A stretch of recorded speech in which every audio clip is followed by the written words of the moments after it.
Welcome back.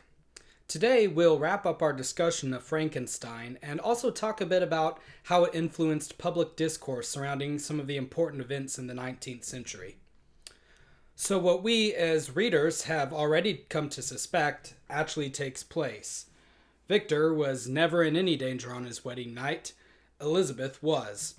While Victor is prowling around their honeymoon cottage looking for his enemy, the creature finds Elizabeth while she's alone and kills her. Presumably he strangles her, like he did with William. Victor sounds the alarm and other locals come to try to hunt down the killer, but of course the creature escapes. But even this isn't the worst of it. Poor Victor's father, who, keep in mind, has lost his wife, his youngest son, and now his daughter-in-law, has an apoplectic fit brought on by the horror of Elizabeth's murder, and he dies too. Victor loses his mind for some time. He's committed to an asylum, and many months pass by before he's released. We're not really told what has become of the sole survivor of the Frankenstein family, Ernest, the middle son. I assume that he inherited his father's estate once Victor left Geneva, but it seems almost like Mary Shelley might have forgot about him. And if she did, yeah, it makes sense. He was kind of a minor character anyway. So, with Elizabeth and his father both dead, we get a scene where Victor is visiting their graves, and something happens that seems like it should belong in ancient pagan literature, not in a tale recounted by an enlightened, educated young man of the 19th century, or the late 18th century, in either case. Victor makes a vow to get his revenge on the creature, and he vows by the sacred earth and by the personification of night, and he calls on some form of spirits to aid him in his quest. Now, he refers to these spirits as both the spirits of the dead, so of William, Justine, Elizabeth, and so on, and also as ministers of vengeance. This is an idea that's being lifted from Greek tragedy. It's the concept of the Furies, who would hound the unjust to their deaths in retribution for some grave wrong that they've done. But the way that these spirits behave in the last chapters of Frankenstein is really unsettling. For one, we're not sure if they're even really there.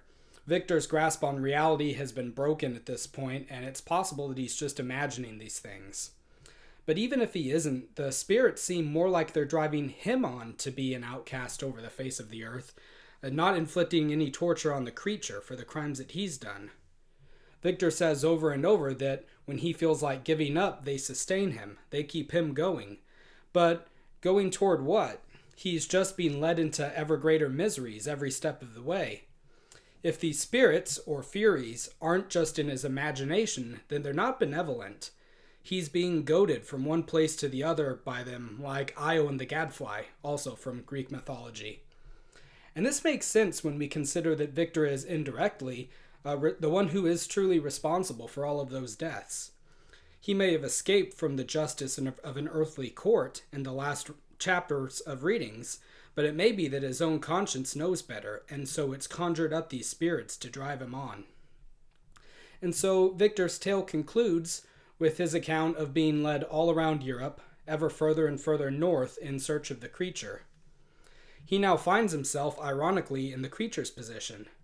He'd rather be dead. He has nothing else to live for, but he has a purpose to fulfill before he dies. The creature wants revenge, and so does Victor, but Victor wants something a bit more than revenge too, and he makes this clear to Walton. He's now fully accepted responsibility for his actions, which is good, and he sees his quest to destroy the creature not just as a personal vendetta, but as a duty. He tells Walton this. He says, "During these last days I have been occupied in examining my past conduct, nor do I find it blamable." Well, that's kind of surprising. "But in a fit of enthusiastic madness I created a rational creature, and was bound towards him, to assure, as far as in my power, his happiness and well-being. This was my duty, but there was another still paramount to that. My duties towards my fellow creatures had greater claims to my attention, because they included a greater proportion of happiness or misery. Urged by this view, I refused, and I did right in refusing, to create a companion for their first creature."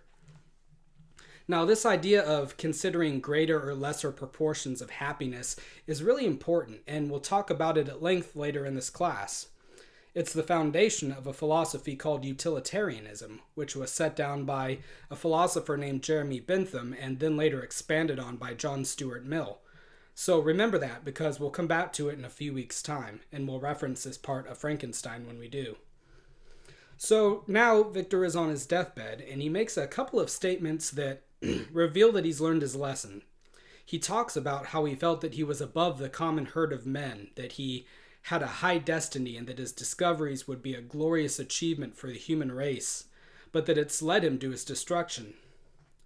Strangely enough, however, we see in these closing chapters some flashes of the old ambitious Victor shining through. At one point, Walton's crew decides to mutiny and force him to turn the ship around because the weather conditions are becoming too harsh and they're afraid they're going to get stuck in the ice. And it's Victor who comes to the rescue, appealing to the very same sentiments that led him on to his own downfall.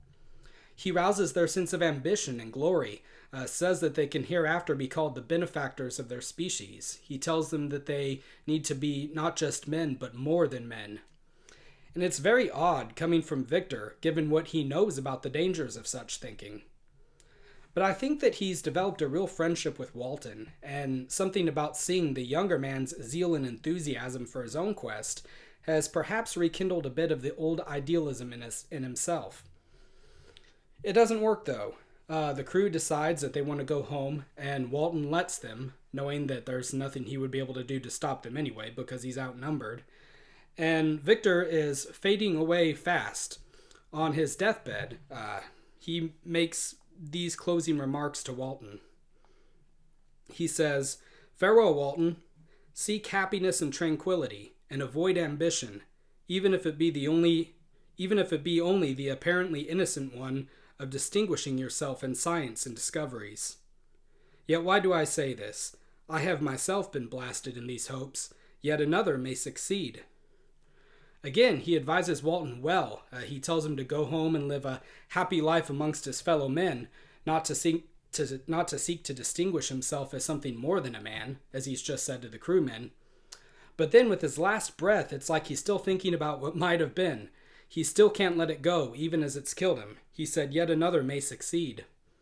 It almost reminds me of Gollum from The Lord of the Rings, when he steps over the edge of the precipice and he's still clutching the one ring as he plunges to his death into the lava pit. So anyway, that's the end of Victor. But what about the end of the creature? Walton discovers him inside of the cabin where Victor's body is, and he's weeping.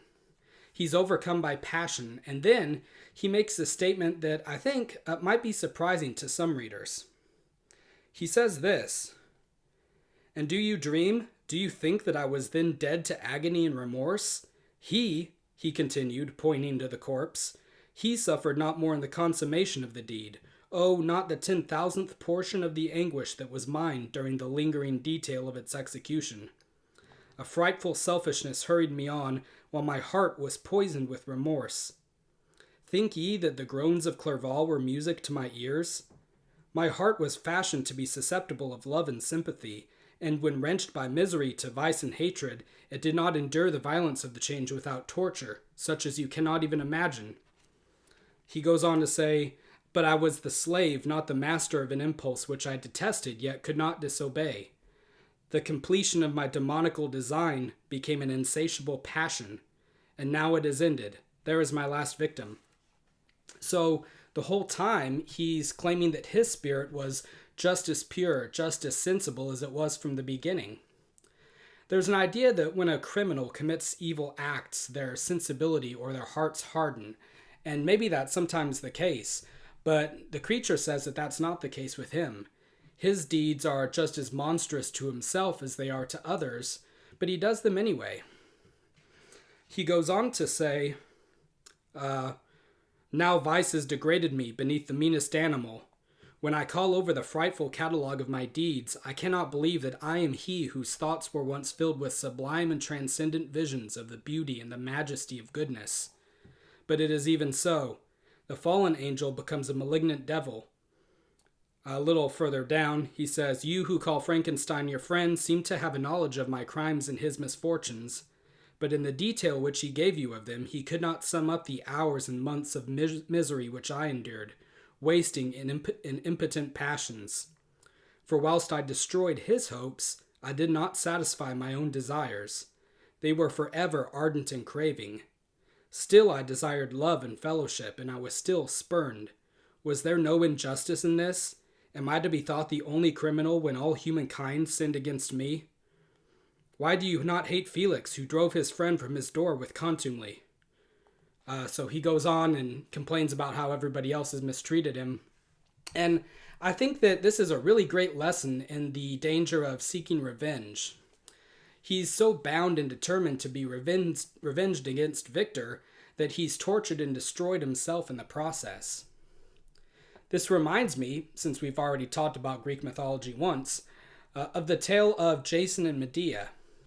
If you don't know, Jason was a Greek hero who won the Golden Fleece from a distant land with the help of Medea, a young woman who is in some accounts a sorcerer, in others she's a demigod.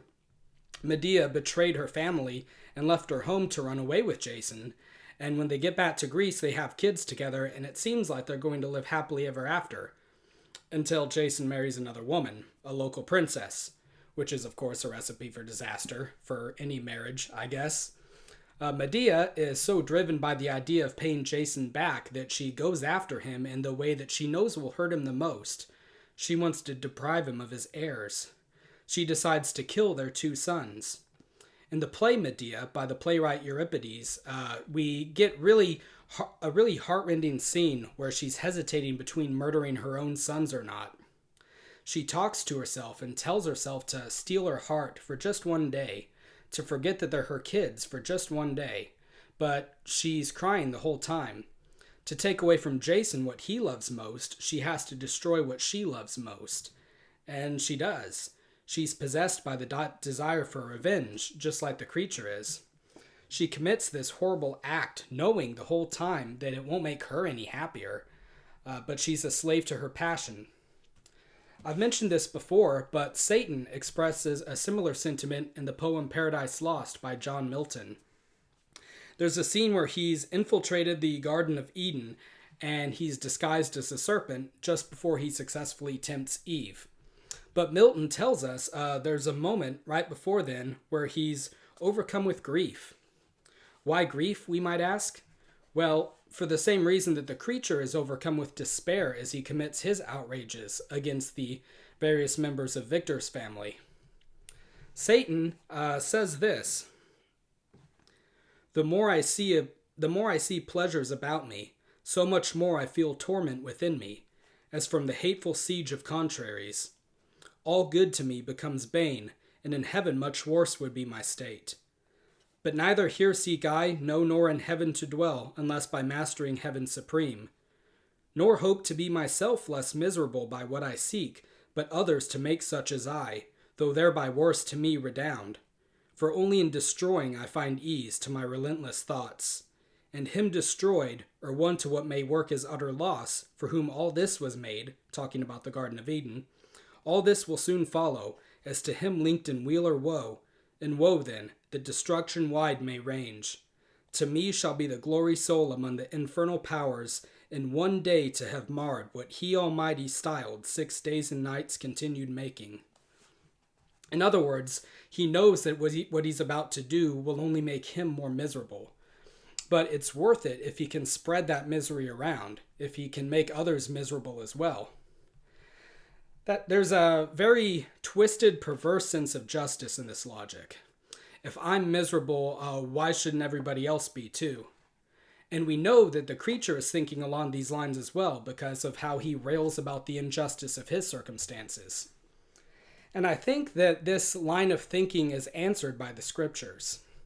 God doesn't promise that we're going to have a pleasant time here on earth and that everything's always going to be fair and grand. We live in a fallen world, and because of that, tragedy does exist. Evil does exist. But that doesn't mean that we have to let it corrupt us. We can't control the circumstances in which we were born or the way that our fellow man behaves toward us, but we can control how we react to it. We don't have to despair and strike out at the world like the creature does or like Satan does. We can endure hardships and injustices like Job, by keeping in mind that we're sojourners here on earth and that our true home is a place in which there is true justice and fairness. Like the old hymn says, "This world is not my home, I'm just passing through." But there is no afterlife or otherworld for the creature. He says so himself. All he wants now is death, because he feels polluted by the crimes that he's committed, and he just wants to rest.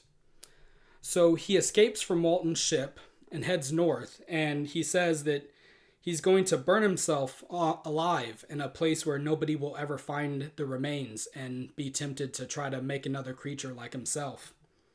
And the novel ends with Walton watching him run off into the darkness.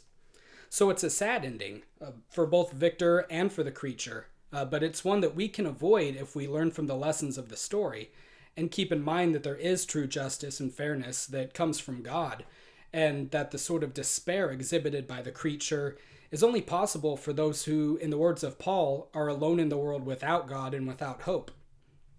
In closing, I want to talk a bit about how the creature, often mistakenly called after his creator's name, came to be ubiquitous in the cultural imagination of both the 19th and the 20th centuries. He was used as a metaphor by various interest groups and parties for a variety of reasons. And this is because I think the idea of Frankenstein and his monster became known as a shorthand way of describing both misguided ambition as well as good intentions having unforeseen consequences that cut down the intendee. For example, in the year 1832, when the first Reform Bill was being proposed in the British Parliament, which would have expanded voting rights to those in the middle and working classes who hadn't been allowed to vote before, because they didn't own property, many detractors of the Reform Bill referred to the advocates for the bill as Victor Frankenstein. The uninformed voting population they were attempting to enfranchise were given the role of a monster. In other words, the advocates for the bill were being accused of unleashing a force that they wouldn't be able to control, and that would upset the old social order. Now, this didn't actually happen. Several more reform bills would have to be passed before things ended up as a one-person, one-vote system. But it was a step in the direction of democracy that managed to avoid the levels of upheaval and chaos that had taken place across the Channel a few years earlier during the French Revolution. Another example would be in 1854, when Britain and France jointly declared war on Russia in what came to be known as the Crimean War. An artist named John Tenniel, who believed the war was a mistake, made a political cartoon called The Russian Frankenstein, in which British troops are cowering before a monster made out of machines of war. Many of the British public thought that the war was unnecessary and was going to have terrible consequences, and so having the monster personifying war was a fitting imagery. There are many others that we could discuss, but they all go to show that the basic lessons of Frankenstein had been grasped by the 19th century public, even by those who had never read the novel. The stage adaptations and later the film adaptations were much more prominent in the public eye, and as we've talked about, they widely differed from the novel in some key areas. But the basic themes are still there: the dangers of idealism and ambition, of meddling in areas where we don't know everything, and provoking unforeseen consequences as a result. And from what we've discussed of the 19th century thus far in this class, you can see how this novel is a particularly apt metaphor for the condition of the people of the 19th century. We'll see how the lessons of the French Revolution were lost on those living in England and in Russia, and how instead of serving as a cautionary tale to others, it became only the first in a series of upheavals to overthrow the established existing order of things and attempt to set something up new in place, sometimes for the better and sometimes for the worse, but almost always hastily and with an unexpected downside. So, for next week, go ahead and read chapters 1 through 3 of our next novel, Wuthering Heights. We'll talk about that novel and about the life of its author, Emily Bronte, then. Have a good one.